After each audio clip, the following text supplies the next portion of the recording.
Alors, les amis, plus sérieusement, ce que je vous propose, c'est de pas m'étaler comme je fais d'habitude. Je commence par me concentrer, vous comprenez ça ou pas? On se concentre sur l'actu parce que j'ai 2, 3, 4, 5, 6, 7, 8, 9, 10, 11, j'ai au moins une bonne douzaine, 12 ou 13 actus, parce que si je vous dis 13, ça passe pas du tout. Et à la fin, si vous voulez, on élargit un petit peu en Ask Me Anything, et là, on parle un petit peu de tout.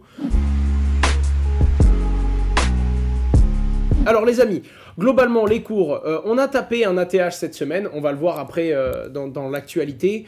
On a très clairement effleuré l'ATH, on a été touché du doigt le panier des 69 000 $ et tout de suite après, on est redescendu. Globalement, on stagne actuellement vers les... Oh, d'accord, la petite mise à jour qui fait du bien. On est entre 65 pour un plus haut et je dirais 61 000 $ sur une mèche. Mais globalement, on est entre ces deux limites-là depuis maintenant quelques jours et on avait été tapé sur certaines plateformes 69 000 piles. Et là, on voit sur CoinMarketCap 68 900 qui était l'ATH, le nouvel ATH que Bitcoin a été titillé cette semaine. On est toujours dans une phase incertaine où on est incapable de savoir vers quoi on va s'orienter. On sait très bien que l'actualité peut diriger les cours à la hausse comme à la baisse, mais pour l'instant, on ne peut pas, sur un simple coup d'œil au marché, dire la tendance dans laquelle on est. On continue d'avancer. On a Avalanche qui a surperformé, les gars, cette semaine. On est sur du sale, hein, très clairement, sur le mois là. Ils ont tapé les 96 $. Je me souviens que j'en ai racheté à 50 $ et je me suis dit, putain, ça fait chier, il est cher. Quand Nicolas Lemaître m'avait dit, mec, prends-en, ce truc, c'est la folie. J'ai commencé à m'y intéresser. Quand ça a commencé à exploser quelques mois après, c'était plutôt vers là. Hein. Il m'a dit, ouais mec, je t'avais dit, t'aurais dû en acheter. Je lui avais dit, écoute, j'ai pas eu le temps, j'ai creusé. Là, je suis rentré. Quand il est descendu vers les 10-12 $, j'ai vraiment eu envie de pleurer du sang. Et très rapidement, j'ai pas regretté ma position. J'en ai racheté vers les 50 $. Là, j'ai rechargé et ça m'a fait mal parce que je l'ai trouvé vraiment très cher. Et là, je suis content d'avoir rechargé. Les amis, on avance globalement sur le fait que quand le Bitcoin a touché son ATH, on a touché les 3 trilliards, hein, si je dis pas de bêtises, 3000 milliards, c'est 3 trilliards de valorisation pour les crypto-monnaies. Donc c'est assez fou, la vraie question, vous le savez bien, c'est de se dire est-ce que ça va continuer et est-ce qu'on va taper des nouveaux records ou non. En tout cas, selon le modèle stock to flow, il me semble qu'on va aller chercher encore des plus hauts. Encore une fois, ça veut tout et rien dire, on le sait très bien, hein. Il y a Elon Musk qui fait un tweet en disant « Je trouve que le Bitcoin est trop haut, je le vends », ça redescend. Bon, alors la Chine qui explose, hein, 140 millions d'utilisateurs de wallet, c'est incroyable, hein. Un peu plus de 10% de la population chinoise pour vous dire à quel point ils avancent très vite là-dessus. Encore une fois, c'est pas une crypto-monnaie avec les valeurs de Bitcoin. N'oublions pas que c'est une crypto émise. Bon, CBDC, MNBC, peu importe. Mais voilà, la Chine a envoyé, du coup, a proposé son crypto yuan à sa population et l'adoption est très violente. C'est assez fou de voir comment un pays aussi gros peut développer aussi vite et ancrer ce qui sera peut-être la façon d'utiliser la monnaie demain. J'avance là-dessus les amis, Miami qui ne sait plus quoi faire de ses bitcoins, bref ils ont investi, ils ont gagné beaucoup d'argent dessus et il y a des chances qu'ils fassent un airdrop, 21 millions de dollars de gras. À voir s'ils font un airdrop, en moins de 3 mois ils ont fait 21 millions de dollars de gras, c'est assez fou. Francis Suarez qui du coup annonce nous allons être la toute première ville américaine à donner des rendements sur bitcoin sous la forme de dividendes directement versés aux habitants. C'est incroyable, je sais que Benjamin avait rencontré Monsieur Suarez donc je pense qu'ils sont pas très loin. J'espère qu'ils bossent ensemble. Les amis, j'avance donc T-Foundation, je vous en avais parlé sur cette chaîne. Qu'est-ce que je voulais vous dire déjà, intérêt personnel, je vous mets le lien ici. Just Mining a lancé son validateur dessus, on commence à bosser avec Reda, il n'y a pas grand chose dessus encore, il y a 125 000 $.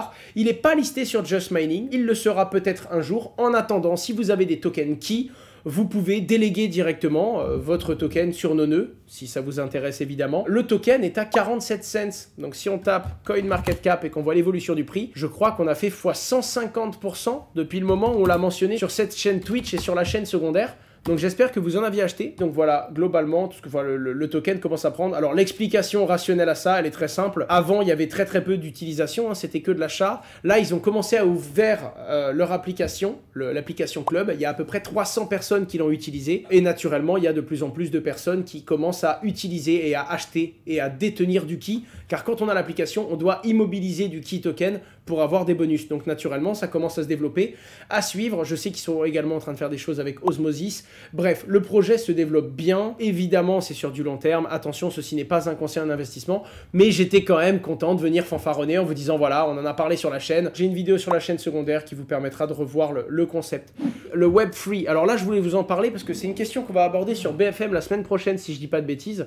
Alors, il y a le tool, l'outil Web3 qui vous permet, par exemple, quand vous êtes sur Etherscan, vous voulez interagir avec un smart contract, je sais pas, vous tapez USDT, par exemple, vous trouvez le contrat, vous allez sur le contrat du USDT, smart contract, here, et vous pouvez écrire, et là, vous avez plein de façons d'interagir, et vous pouvez vous connecter au Web3, qui est le tool qui vous permet de connecter votre MetaMask ou alors votre XDeFi account et du coup d'interagir directement avec le smart contract. En attendant, Web3, c'est quelque chose de plus profond. En général, ça vient de l'évolution d'Internet. À la base, dans les années 2000, donc en 1990, on était plus sur du Web 1.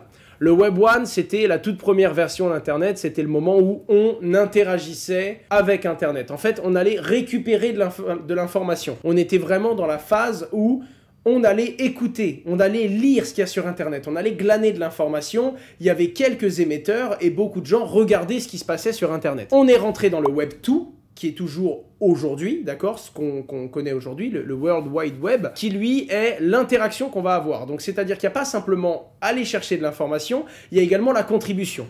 Facebook, les réseaux sociaux, bref, il y a de plus en plus de personnes qui, en plus d'aller récupérer de l'information sur Internet, n'importe qui est devenu individuellement un émetteur d'informations. On a le gros problème de la data, des données, des personnes qui volent de l'information, parce que quand on écrit de l'information sur Internet, ben on peut se la faire exproprier, c'est-à-dire que quelqu'un peut nous voler cette information. En plus de ça, on peut mettre de la donnée personnelle. Il y a des sites Internet qui vendent nos informations personnelles pour ne pas donner de nom, le F bleu et blanc. Bref, tout ça pour dire que globalement, il y a eu des abus, notamment les normes RGPD qui ont dû être installées, le contrôle de plein de sociétés pour éviter qu'on en abuse et pour éviter qu'on abuse du fait que les gens nous donnent de l'information, à nous, entreprises, et du coup que ces entreprises revendent ces informations. Et on rentre dans un web free.